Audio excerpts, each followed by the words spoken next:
Firman Tuhan pada hari ini melepaskan diri dari roh kritik. Melepaskan diri dari roh kritik, dari roh menghakimi, dari roh yang merasa diri lebih baik, lebih rohani dari orang lain, hingga kita mengkritik. Bebaslah daripadanya. Ya, kita sudah mengetahui bahwa ucapan kita sangat berkuasa. Ucapan kita dapat membawa berkat dalam hidup kita maupun hidup orang lain. Jadi biarlah ucapan kita memberkati orang lain, tapi ucapan kita juga bisa membawa kutuk kepada kita dan bisa juga menjatuhkan rohani anak Tuhan yang lain. Apalagi perkataan kritik yang selalu mencari kesalahan orang lain akan sangat merugikan kita, merugikan yang mengkritik dan yang dikritik, saudara. Merugikan. Bagi yang mengkritik, dia akan kehilangan visi daripada Tuhan, kehilangan wahyu daripada Tuhan, kehilangan persekutuan yang intim dengan Tuhan, saudara.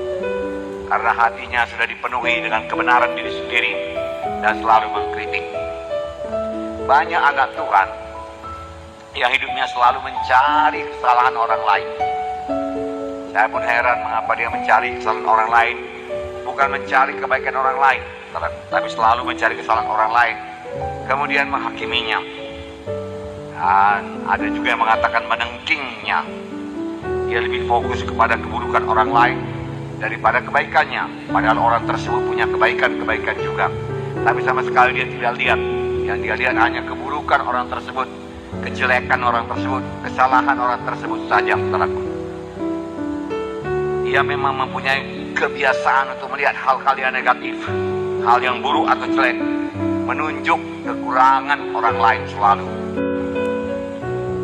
Ini tidak lain daripada roh kritik yang menguasai orang tersebut, yang dapat membawa ketegangan, perselisihan dalam tubuh Kristus, bahkan bisa mengakibatkan orang mundur rohaninya. Lebih jauh lagi bisa mengakibatkan perpecahan dalam tubuh Kristus. Roh kritik bukan daripada Tuhan, karena roh kritik ini kebanyakan menuduh, mencari kesalahan. Tentunya saja berasal dari musuh kita, yaitu setan yang selalu menuduh dan mencari-cari kesalahan, yang memakai manusia lama kita, dan kita selalu mencari kesalahan orang lain, kekurangan orang lain, bukan kebaikan orang lain, saudara. Oleh sebab itu firman Tuhan mengingatkan kita untuk senantiasa tidak mementingkan diri sendiri, selalu rendah hati dan lembut hati, dan menganggap orang lain lebih utama dari diri kita sendiri.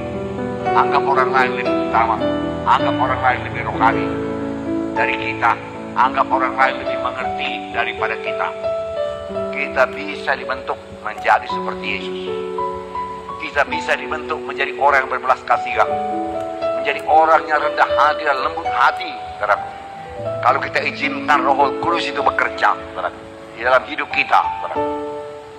Nah, saudaraku yang kasih dalam nama Yesus, ya, kita memiliki hati yang rendah, saudaraku, lemah lembut seperti Yesus. Dalam hidup kita, kemanapun kita pergi, kita akan menunjukkan kasih Tuhan dan kebaikan Tuhan kepada orang lain yang, saudaraku, punya kesempatan yang besar untuk membawa orang lain tersebut kepada keselamatan, dengan tidak mencari kepentingan diri sendiri dan menganggap orang lain lebih utama daripada kita. Kita mencegah terjadinya ketegangan dan perselisihan dalam tubuh Kristus, karena dengan sendirinya kita akan mau mengalah, mau memberkati, mau mengasihi. Haleluya, saudara.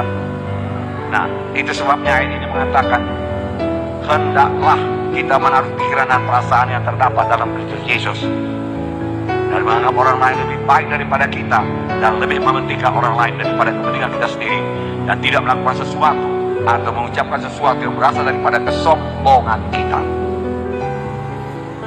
Nah, saudara,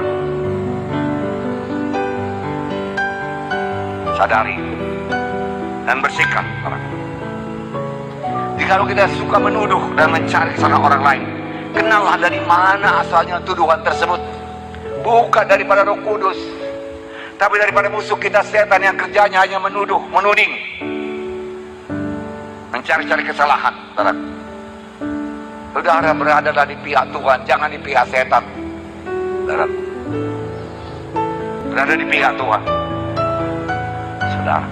Nah, saudara yang kasih, mulai menyangkal diri dengan melihat kebaikan orang. Jangan melihat kejelekan, keburukannya, kekurangannya. Pasti ada kebaikannya. Amin, saudara. Puji dia, maka dia akan bertambah bersemangat saudaraku berbuat baik saudaraku.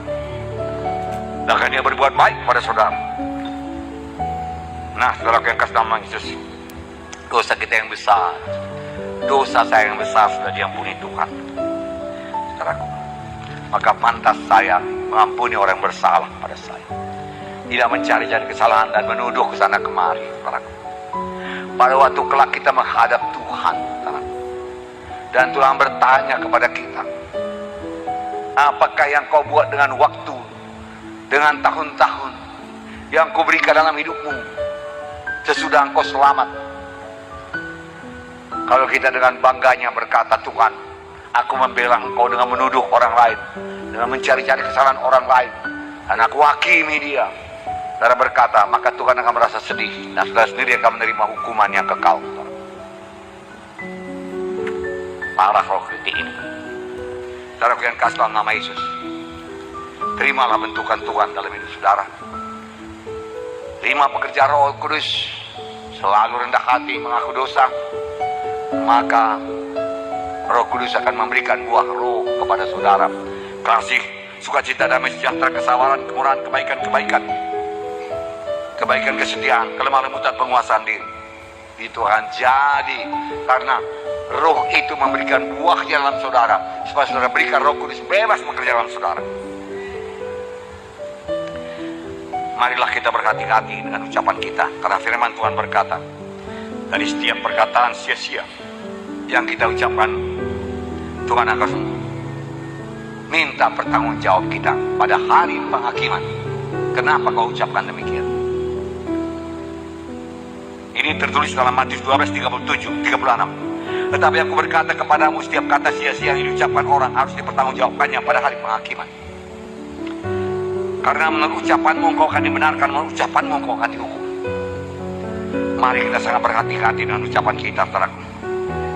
Ucapkanlah berkat selalu, ucapkan kemenangan. Buanglah roh kritik yang ada pada saudara. Mulailah memiliki ucapan yang baik, yang memberkati, meneguhkan, menghidupkan, dan menyembuhkan orang lain. Tuhan memberkati saudara.